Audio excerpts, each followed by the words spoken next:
Good morning. Good morning. It's a good time to come in and just be quiet, isn't it? Just to take deep breaths and bring in the spirit of love that you are, the whole fullness that you are. I'm happy to see each one of you and to feel your presence. And for those out in Zoom land, and even for those who were connecting by recording in the time of now that you are watching and connecting. I am Shirley Angel Love, and I welcome you. We have a few announcements, as always, a few opportunities. And every Sunday morning at 9:30, we meet in the fellowship hall or by Zoom. And this is the group called Early Birds. And we are sharing a book called Who Dies? And what it is about is learning how to live consciously, and then also how to move into that next phase after we lay down this body.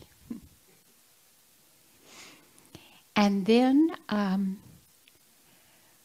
our speakers. Our speaker today is Randy Granger, and we're very happy to have you here. And then on the 6th is Edward, Dr. Edward, and on the 13th is Reverend Sandy, and then Dr. Robles on the 20th, and Jean Granger on the 27th. Every Thursday evening, we also gather in the fellowship hall or by Zoom, and we're sharing some videos and having a discussion. And these are very informative.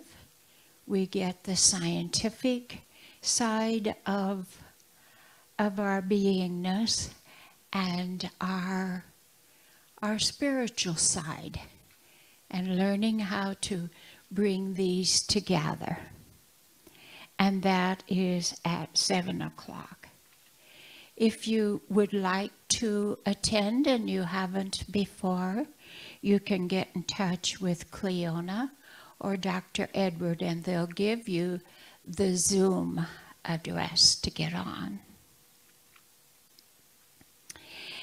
And we're also have a new directory, so be sure that you get one. It's over in the fellowship hall. It's always nice to have it updated, and it's good to be able to look for someone's name and call them and wish them a happy day, or ask, how may I support you? Or thank you for supporting me. So that's a good thing. And we're also decided we would like to build a labyrinth out here. And I think that Dr. Edwards says that it will take about 400 rocks. Ooh. And I think that we have about 120 was the last count I heard. And these are to be about 6 inches round.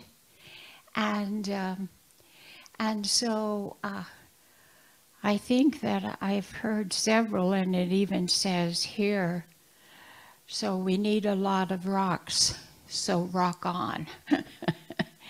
And And many of us will be gathering when it cools off. And so that's going to be a good thing. And then last but not least is our prayer time. And on Tuesdays at 4:15, they take prayer requests. And the three, New Thought groups here in Las Cruces, their ministers or their practitioners come together and they pray for your requests. They pray with you, so that's a good time for you to be still wherever you are, if it's in the office or at home or in the parking lot. That's a good time for you to just be still and to join with them in prayer.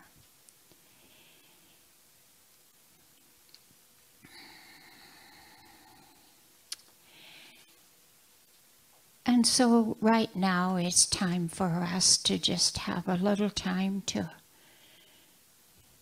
bring ourselves together in spirit and in truth. And right now we acknowledge Spirit. Spirit is always here. And we acknowledge all of the beings of light in the realms of illumined truth. We acknowledge the angels, the archangels. We acknowledge our ancestors that have gone on before us. We acknowledge your presence. And we say thank you, thank you, thank you for being here. And if we've come today feeling we have needs, we know that we will be ministered to. And we're thankful. We're thankful to know that we're not alone. So we give thanks for the message that will come through Randy today. And the message that will come through the music through Barry. We just are so open to receive. And we just keep saying thank you, thank you. And so it is.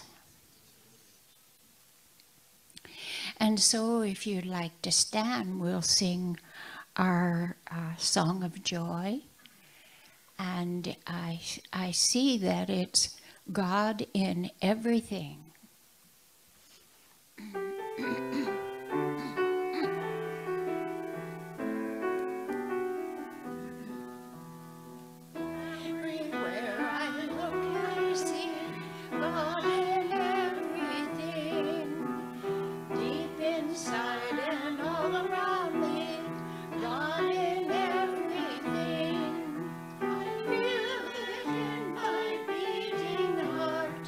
God in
Thank you. You may be seated.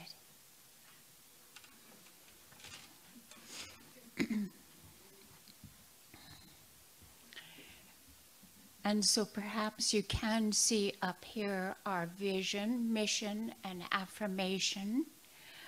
If you cannot read it, you can get one of these in the back of the room, and it has that on there for you.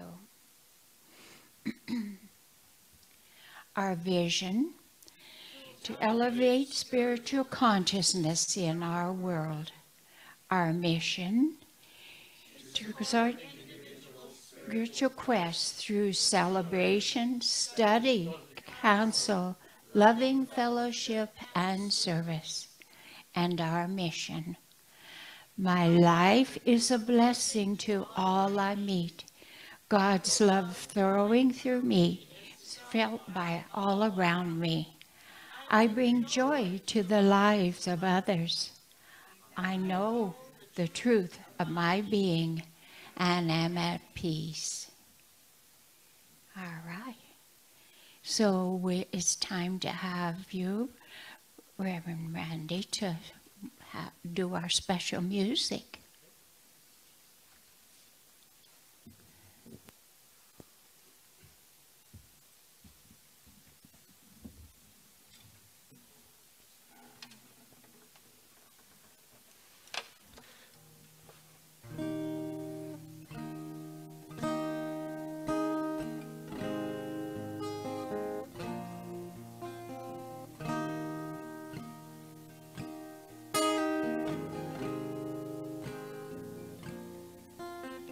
We are light, we are light. We are light, we are light. I am not the things my family did. I am not the voices in my head. I am not the pieces of the brokenness inside. I am light. I am light. We are light, we are light. We are light, we are light. I'm not the mistakes that I have made, or any of the things that cause me pain. I am not the pieces of the dream I left behind. I am light. I am light. We are light, we are light. We are light, we are light. I am not the color of my eyes. I'm not the skin on the outside. I am not my age. I am not my race. My soul inside. It's all light. Light. We are light. We are light. We are light. We are light. I am divinity defined. I am the God on the inside. I am a star, a piece of it all.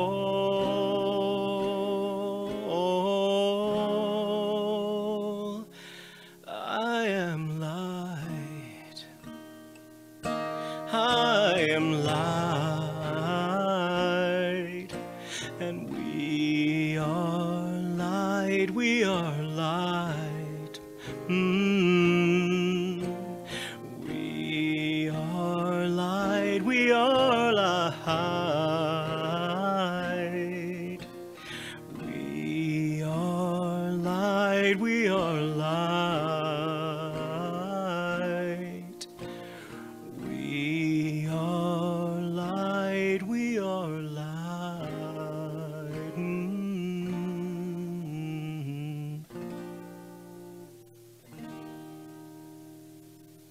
Thank you.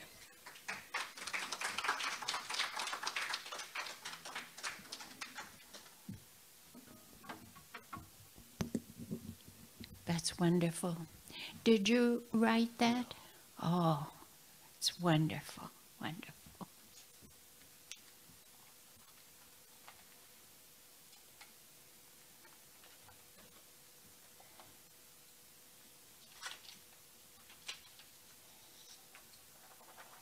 Our reading this morning was chosen by Reverend Randy.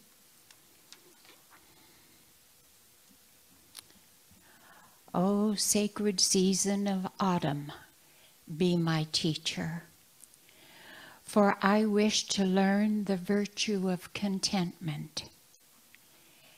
As I gaze upon your full-colored beauty, I sense all about you an at-homeness with your amber riches. You are the season of retirement, of full barns and harvested fields. The cycle of growth has ceased, and the busy work of giving life is now completed. I sense in you no regrets. You've lived a full life. I live in a society that is ever restless, always eager for more mountains to climb, seeking happiness through more and more possessions. Teach me to take stock of what I've given and received. May I know that it's enough in the abundance of God's grace. May I know the contentment that allows the totality of my energies to come to full flower. May I know that, like you, I am rich beyond measure. As you, O autumn, take pleasure in your great bounty, let me also take delight in the abundance of the simple things in life, which are the true source of joy. With the golden glow of peaceful contentment, may I truly appreciate this autumn day. And that was written by Edward Hayes. And so we give thanks for you, Reverend Randy, as you come forth and share from your heart. Thank you.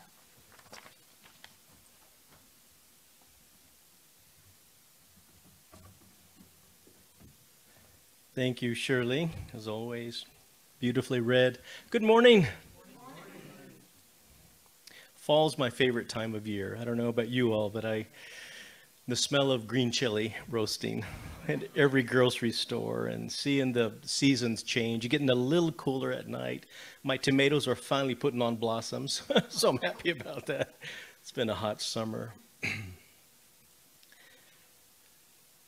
I'm talking about something today that I think is important to talk about in the season that we are in of elections and deciding things. And I once read that all discomfort in life, all pain in life is a result of believing that we're separate from God, believing that we're separate from our Creator. Finding our way back to that can give us comfort, but also as a reminder, like the beautiful song that we had this morning, of our unity, that we really are all alike. God is in the face of everyone that we see. What I'm talking about is something called othering. I don't know if you've heard about it, but I'll explain a little bit about what it is. Othering is what happens when individuals or groups are defined or labeled as not fitting in to the dominant social group. And it's an effect that influences how people perceive and treat those who are being viewed as part of the in-group versus part of the out-group. We're richly diverse, every one of us, so different, and it's beautiful that we are. But we can use those differences as an opportunity to share and to learn about our differences and our backgrounds, or as an excuse to build walls between us. But when we highlight differences between groups of people to increase suspicion of them, to maybe exclude them, we're going down the path of division. As opposed, it can also be a door about what others' cultures, what beliefs and traditions, when approached, I guess, with a sense of curiosity and respect. Eknat Eswarn puts it really well. He says, life's real and highest goal is to discover this spark of the divine that is in our hearts. When we realize this goal, we discover simultaneously that the divinity within ourselves is one and in the same in all individuals, all creatures, all of life. Othering can be broken down into two steps, really. One is categorizing a group of people by their perceived differences, like ethnicity or skin color, religion, gender, sexual orientation, whatever. And the other part is identifying that group as inferior. In other words, using an us versus them mentality to kind of alienate them and to justify discrimination and in some cases even violence. Paul Herzog, he remembers the precise moment he was made to feel fundamentally different. It happened in 1944, shortly after the Nazis invaded his home country of Hungary. He wrote, it didn't take very long for the edict to come out that all Jews must wear a yellow star. He wrote, this is the first time I realized that I'm different, even among my friends. Closer to home, I was in Albuquerque recently, and I was reminded of the Albuquerque Indian schools. And tomorrow, I don't know if many know it, but tomorrow is National Day of Remembrance for the American Indian schools. There were over 408 of them throughout the country. Albuquerque boarding school. It was a Native American boarding school that lasted from 1881 to 1981. It was one of the oldest and largest off-reservation boarding schools in the United States. If you don't know about Indian schools, they were schools that took Native American children out of their home and out of their culture, and they kind of used some pretty negative, dehumanizing methods to assimilate the American Indian, Alaskan Native, and Native Hawaiian children. They would rename the children from Indian to English names. They would cut their hair. They would prevent the use of their languages and religions, cultural practices. There was even a motto that said, kill the Indian in him, save the man. This was uttered in a speech by the U.S. Cavalry Captain Richard Henry Pratt, who opened the first such school in Carlisle, Pennsylvania. That's an example of extreme othering. I don't want to bring gloom, okay, on this beautiful, warm Sunday fall morning in New Mexico. In New Mexico, we really do strive, recognize, and celebrate our otherness and cultures. But othering can begin kind of subtly and become tragic in moments. Scientists say that our brains are conditioned to notice differences from infancy. I found the privilege of being able to travel is that you see that your world is not a pyramid with you and your kind on top, but instead an enormous woven rug with each thread and fiber a connected life, a life with the same needs and wants and emotions as you. There are so many Native American creation stories that refer to life being an interconnected web, that describe a healthy society like the interconnected roots of a tree, and in a sense of our reciprocity and connection to other people. And when we engage in othering, we're attempting to place ourselves outside of that web of belonging, this reciprocal web of life, forgetting that not only are we part of that web, we are that web. We are the traffic. We are the long line. We are the city, the community. We are the congregation. It reminded me of a story. Now, the story, it gets dark, but it ends pretty amazingly. So stay with me. This is the story of Sue Ann Big Crow. And in his book, On the Res, Ian Fraser tells a story that he came across while researching his book. It was in the fall of 1988 in the Pine Ridge Reservation. The Lady Thorpes from the Pine Ridge High School went to Leeds, South Dakota to play basketball game. Now, Sue Ann Big Crow, she was a full member of the team by then, even though she was a freshman, 14 years old. They were getting ready in the locker room, and the Pine Ridge girls could hear the din of the gymnasium from the lead fans. They were yelling fake Indian cries and going, whoa, whoa, whoa, whoa, whoa, and doing the tomahawk, the usual pre-game warm-up stuff. But for the visiting team, what they normally did was run out onto the court in a line, take a lap or two around the floor, shoot some baskets, and then go sit at their bench. But usually the Lady Thorpes would do that too, and they would usually line up more or less by height. And this meant that the senior, Donnie DeCory, who was also Sue Ann's cousin, was one of the tallest, and she would go first. But as the team waited in the hallway leading to the locker room, the heckling got louder, and the lead fans were yelling epithets like squaw and gut eater, and they were waving food stamps, a reference to reservations receiving federal aid. Others were yelling, "Where's the cheese?" which was a joke that meant if Indians were lining up, it must be to get commodity cheese. I know. And the lead high school band joined in, doing the fake Indian drumming and the fake Indian tune. Donnie DeCory looked out the door at her teammates. She said, I can't handle this. I am not going out there. Sue Ann Big Crow runs and said, I'll go first, I'll go first. And Donnie says, why do you want to do that? She says, no, just let me go first. And she says, you're going to embarrass us. And she says, no, I won't embarrass you, I promise. So they say, okay. So Sue Ann comes out, running to the court, kind of dribbling the basketball, her teammates close behind. And on the court was a deafening loud and boos and all just nasty stuff being yelled. But Sue Ann Big Crow went right down the middle. But instead of running a full lap, she suddenly stopped in the center court, which took her teammates by surprise, including the coach who was in the back. They all ran into each other like dominoes. But Sue Ann Big Crow, she stopped right in the middle of the court. She takes off her warm-up jacket. She drapes it around her shoulder like a shawl, and she begins to do the Lakota shawl dance to their drumming and their taunting, you know. And her teammates are going, what are you doing, Sue Ann? Are you powwowing? And she says, yeah, you see, she's powwowing. She's getting down. And so it was crazy, and the crowd kind of got louder and louder, and then the band started playing the drumming and that song, and then suddenly you could hear a voice singing. Sue Ann Big Crow began to sing in Lakota. She had been taught all these songs. She competed in powwow. She had won powwows. She knew all the dances. She knew all the tribal songs. So there she is, to their drumming and chanting and fake Indian yells. She's dancing and she's singing very gracefully. Now, this particular shawl dance, it's very graceful, but it's also show-offy and shy all at the same time. And Sue Ann Big Crow knew how to do all of that.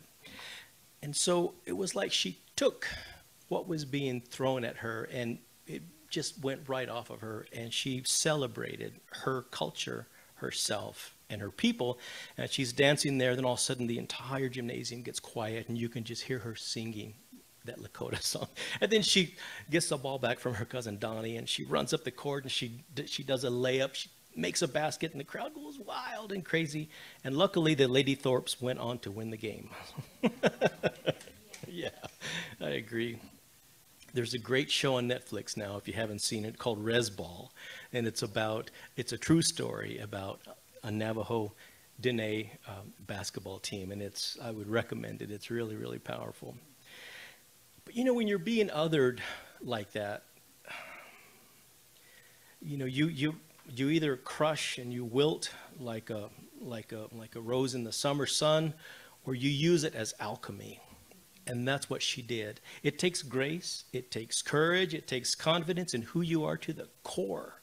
Somewhere in you are your ancestors' dreams. The more that we remember that, the more we can stand up tall. And there's a divine spark that is really, well, that we all know it. We all know we are part of that divine spark, part of that divine light. We are light. And like you were referring to the beings of light, and people like Jackie Robinson, Marian Anderson, Gandhi, the suffragettes, anyone who dares to stand up to dehumanization, they're centered in that knowing power, and nothing can waver them. So how do we minimize othering First of all, we may not even be aware we're doing it. I certainly do it on occasion, and I try to catch myself. First, to become aware of our unconscious biases. We can reduce it by practicing cultural humility, by challenging the beliefs that others should be just like us, and that the people who aren't like us there's something wrong with them. Become aware of what we're thinking. The next is humanize differences. The ancestors, all of our ancestors, who persevered and loved and lived, passed on their hopes and dreams to each of us. It's in our DNA, it's in our being.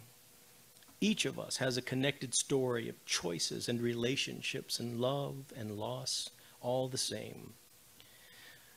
Remember that identities are multidimensional and intersectional. What that means is somebody can belong to different groups, and those different groups that they belong to can intersect and create who they are and their experiences. Try broadening your social circle. People tend to seek others that are like them. That's just what we do. But try to seek out situations that don't cater necessarily to you. Join different cultural groups, a drumming group, a Tai Chi group, attend different faith churches. But come back to this one, you know.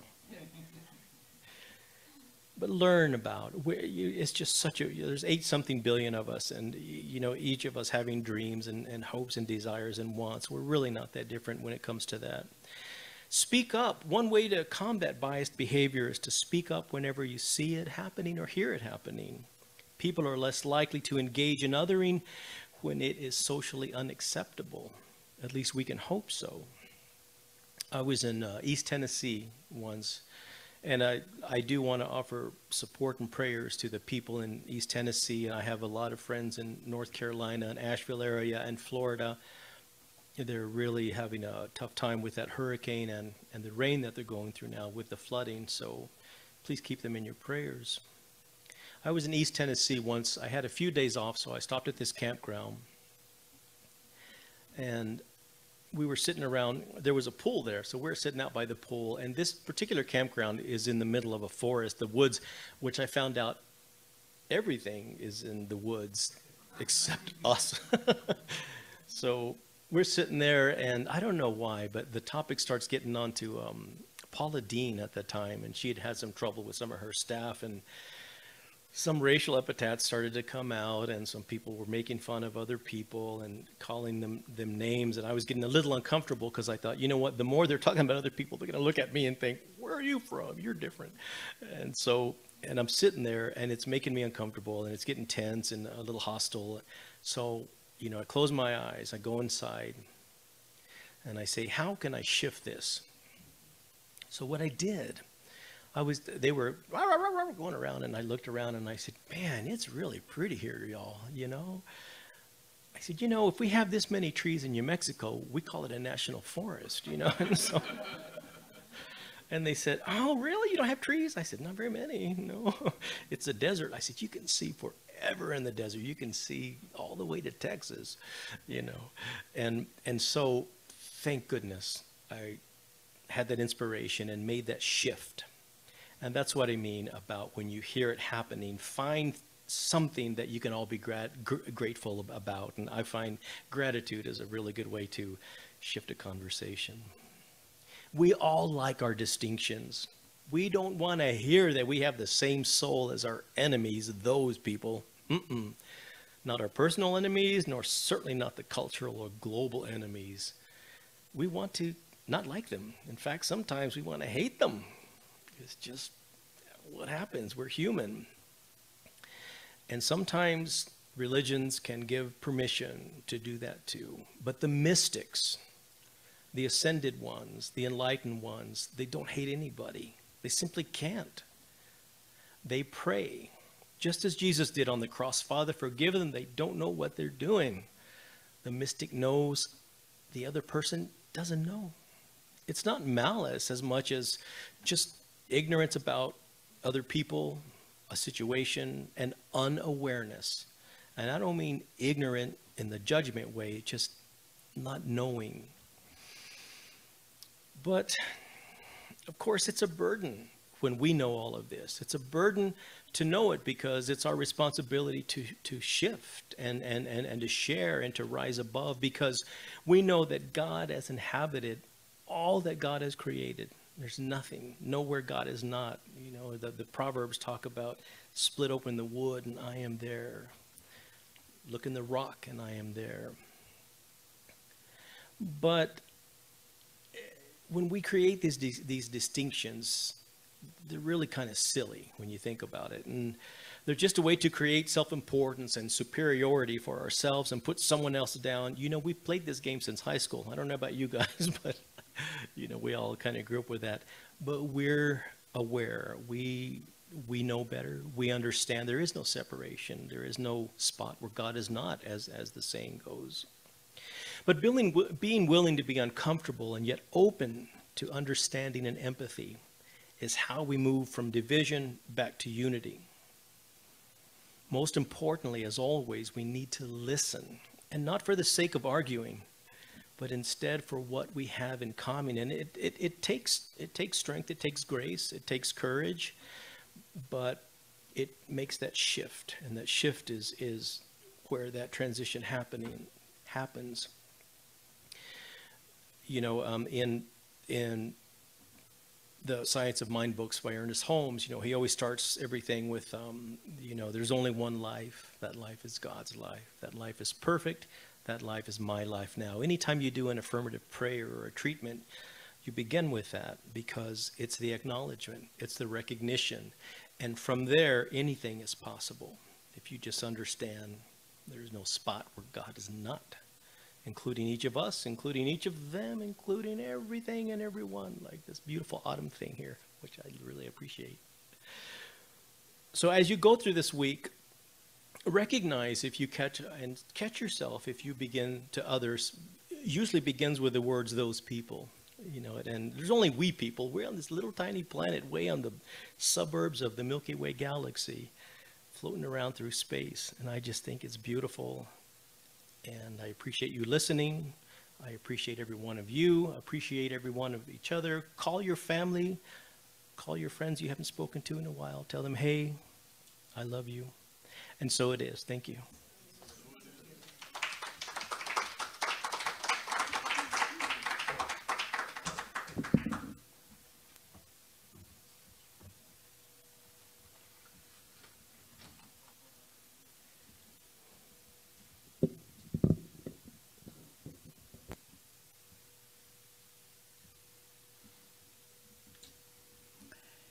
Thank you. Thank you. And so right now we go into that deep place within us and all around us. And as we acknowledge that, when we say I am, my I am presence, meaning I am my divine self, and I am one in the I am presence, the divinity of every child, every woman, every man.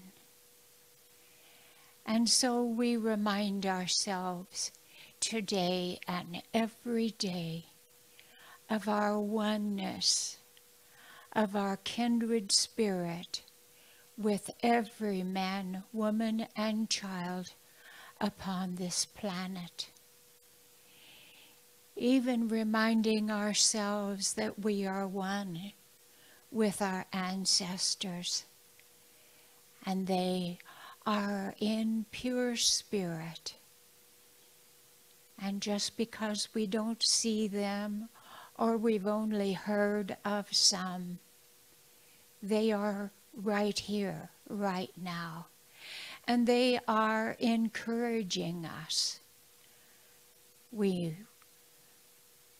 are open to remember that we are one, that we are being assisted. When we speak of the ascended masters, they mastered this life, and they are with us, encouraging us to be to remember who we really are, the innocence, the spirit of who we really are. And so right now, we think of those that are being challenged by the floods and by everything every situation that they find themselves in, and we support them from here. In their innermost being, they're feeling our very words, and it's making a change. It's bringing peace, it's bringing hope, it's bringing understanding, it's bringing harmony. And we give thanks that we do know there is no distance in spirit. And we say, thank you, thank you, thank you. And so it is. And so beloved Randy is going to bless us again.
Thank you, thank you, thank you.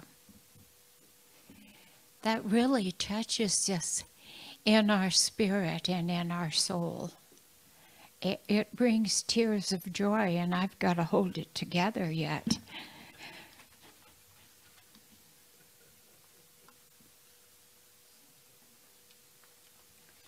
And so now it's time for us to acknowledge all of those who have blessed us today in creating this time together. Thank you, Barry. Thank you, Randy. Thank you, Edwin. Thank you, Edward. And thank you, Sharon. And thank you for all that are here today.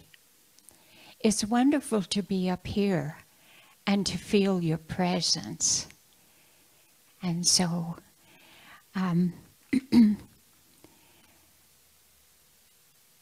at this time, I will have our opportunity to give. And Sharon is going to be coming, and she will gather in the basket as she comes by.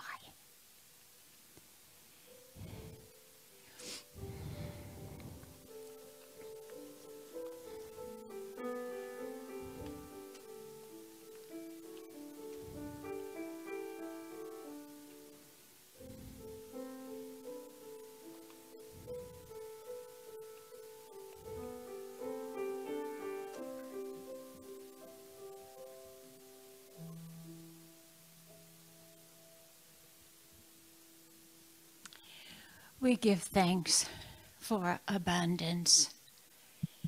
Abundance in monies, abundance in all gifts that we have. We thank those who have given, and we thank those that have given through PayPal or whatever way. We thank Great Spirit for the abundance in our life, whatever form it takes.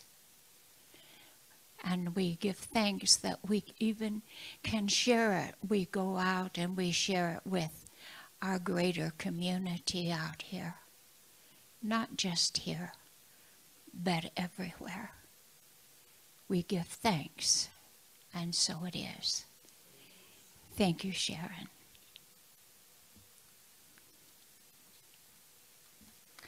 Okay, so we thank all of you that are out there in Zoom land. And yes, and so you can stay on in Zoom for a little while and visit with one another. And those of you that are here, Sharon always prepares a wonderful place for us to go afterwards. Oh dear, she says there's a pumpkin roll over there. Okay. All right. So let's stand and read our benediction, and then we gather in the aisle here, hold hands, and sing the song of peace. Spirit in the midst of us is mighty. Joy, peace, and eternal life are our true nature and flow through us into the world, and so it is.